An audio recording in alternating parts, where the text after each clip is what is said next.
요즘 우리 모두 AI를 매일같이 쓰잖아요. 그런데 바로 그 AI 때문에 지구의 한계를 훌쩍 뛰어넘는 새로운 우주 경쟁이 벌어지고 있다는 거 혹시 알고 계셨나요? 오늘 이 시간에는요, 이 인공지능의 폭발적인 성장과 저 먼 우주의 패권 다툼, 전혀 상관없어 보이는 이 두 가지가 사실은 어떻게 아주 깊숙이 연결되어 있는지 그 거대한 그림을 하나씩 펼쳐서 보여드리겠습니다. 자, 그럼 먼저 AI 혁명, 이 화려한 기술의 이면에 숨겨진 어떤 충격적인 비밀부터 한번 이야기해보죠. 바로 눈에 보이지 않는 어마어마한 비용의 문제입니다. AI에 보이지 않는 비용이라, 이게 대체 뭘까요? 이건 뭐 단순히 전기요금 청구서에 찍히는 그런 숫자를 훨씬 뛰어넘는 훨씬 더 근본적인 이야기입니다. AI 데이터 센터가 전기를 어디에 쓰는지 한번 뜯어보면요, 이게 정말 놀랍습니다.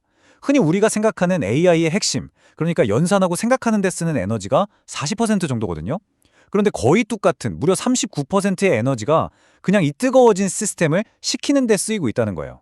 결국 AI는 똑똑해지는 것만큼이나 자기 머리 식히는 데 에너지를 펑펑 쓰고 있다는 거죠. 이게 에너지 문제로만 끝나는 게 아닙니다.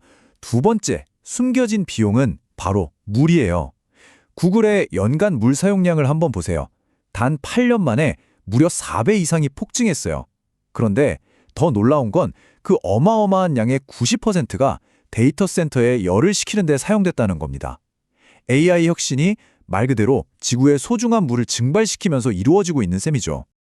자, 이렇게 지구의 에너지와 물 자원이 점점 한계에 부딪히는 상황에서 인류는 마치 SF 영화에서나 나올 법한 아주 대담한 해결책을 생각하기 시작했습니다. 바로 지구 밖, 우주를 바라보는 거죠. 지구랑 우주를 한번 비교해보면 왜 우주가 해답인지가 아주 명확해집니다.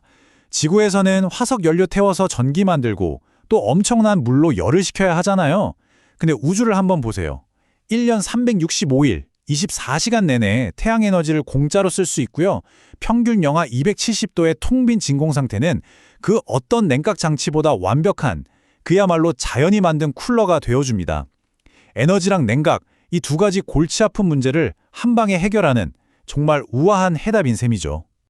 물론이죠. 이렇게 좋은 아이디어라고 해서 바로 현실이 되기는 어렵습니다. 넘어야 할 산이 정말 많아요. 우선 위성 하나 쏘아 올리는 데 드는 천문학적인 발사 비용이 가장 큰 벽이고요. 또 어렵게 궤도에 올려놔도 총알보다 몇 배나 빠른 속도로 날아다니는 작은 우주 쓰레기 하나만 부딪혀도 그냥 끝장입니다. 게다가 지구 대기권이 막아주던 강력한 우주 방사선에 그대로 노출되고 한번 고장이라도 나면 사실상 수리가 불가능하다는 아주 치명적인 단점도 있습니다. 그런데 말이죠. 이런 엄청난 어려움에도 불구하고 이 새로운 미지의 영역을 먼저 차지하기 위한 경쟁은 이미 시작됐습니다. AI 패권 경쟁이 이제 지구를 넘어서 저 우주 궤도에서 벌어지는 새로운 지정학적 전투로 번지고 있는 겁니다. 여기서 진짜 흥미로운 점은요, 미국과 중국의 접근 방식이 완전히 정반대라는 겁니다. 미국은 스페이스X, 구글, 엔비디아 같은 혁신적인 민간 기업들이 이 경쟁을 끌고 가고 있고요. 반면에 중국은 산샤 컴퓨팅 클러스터라는 거창한 이름 아래 국가가 처음부터 끝까지 모든 걸 지휘하고 있습니다. 세계 최대댐인 산샤댐의 이름을 붙인 것만 봐도 이게 얼마나 거대한 국가적 프로젝트인지 짐작이 가시죠? 그리고 중국은 단순히 계획만 세우는 게 아니라 이미 행동으로 보여주고 있어요. 바로 작년 5월에 12개의 위성을 쏘아 올려서 궤도 위에서 직접 AI가 위성 사진을 분석하고 그 결과값만 쏙 뽑아서 지구로 보내는데 성공했습니다. 이건 그냥 실험을 넘어서 이제 실용화 단계에 들어섰다는 걸 보여주는 아주 강력한 신호입니다. 하지만 이 궤도 데이터 센터 경쟁은요, 사실 훨씬 더 큰 게임의 서막에 불과합니다. 이 우주 인프라는 강대국들이 진짜로 노리는 것, 그러니까 진정한 우주 경제 시대를 열 궁극의 열쇠를 손에 넣기 위한 첫 번째 발판일 뿐이라는 거죠. 그 궁극의 열쇠가 바로 이 헬륨-3입니다. 들어보셨나요? 방사능 걱정 없이 어마어마한 에너지를 만들어내는 그야말로 꿈의 핵융합 연료죠.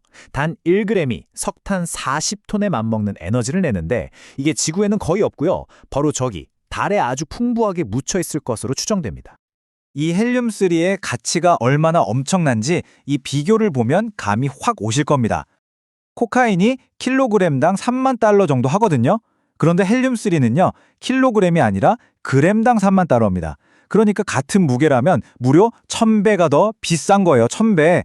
이러니 모두가 달에 가려고 혈안이 된 거죠. 이게 바로 가장 강력하고 확실한 경제적 동기입니다. 바로 이 지점에서 중국의 치밀함이 정말 무섭게 드러납니다. 중국은 이미 2003년부터 창호 프로젝트라는 이름으로 아주 체계적으로 달을 탐사해 왔고요. 2022년에는 달에서 가져온 흙샘플에서 헬륨3의 존재를 공식적으로 확인까지 했습니다. 그리고 이제는 2035년까지 달의 원자력 기지를 짓겠다는 장기적인 목표를 향해서 착착 나아가고 있습니다. 중국의 이런 체계적인 움직임에 미국은 좀 뒤늦게 하지만 아주 미국다운 방식으로 맞서고 있어요. 2030년까지 달에 원자로를 만들겠다는 목표를 발표하면서 그 실행을 스페이스X나 블루 오리진 같은 민간 기업들의 엄청난 속도와 혁신에 크게 기대고 있는 거죠. 심지어 인터룬 같은 스타트업은 벌써부터 이 헬륨3를 캐서 파는 사업 모델을 만들고 있을 정도입니다. 결국 이 모든 경쟁은 단순히 기술이나 자원을 차지하는 걸 넘어서 과연 누가 미래 우주시대의 규칙을 쓸 것인가에 대한 아주 근본적인 이념의 충돌로 이어지고 있습니다. 지금 우주 개발의 법적 기반은요, 사실상 1960년대 냉전 시대에 머물러 있습니다. 특히 달에 있는 자원을 개인이 소유하는 걸 금지하는 달 조약이라는 게 있는데 여기에 미국이나 중국 같은 강대국 대부분이 서명을 안 했어요. 그러니까 사실상 아무런 효력이 없는 거죠. 말 그대로 법이 없는 무법지대, 와일드 웨스트 같은 상황입니다. 그리고 이 법의 공백을 미국은 아주 영리하게 파고들고 있습니다. 먼저 가서 깃발 꽂는 사람이 임자라는 식의 국내법을 만들어서 자국의 민간 기업들이 우주에서 활동하는 데 법적인 정당성을 실어주고 있는 겁니다. 사실상 선점 그 자체를 새로운 규칙으로 만들어버리고 있는 거죠. 정리하자면 이 경쟁은 결국 두 개의 전혀 다른 철학의 충돌이라고 볼 수 있습니다.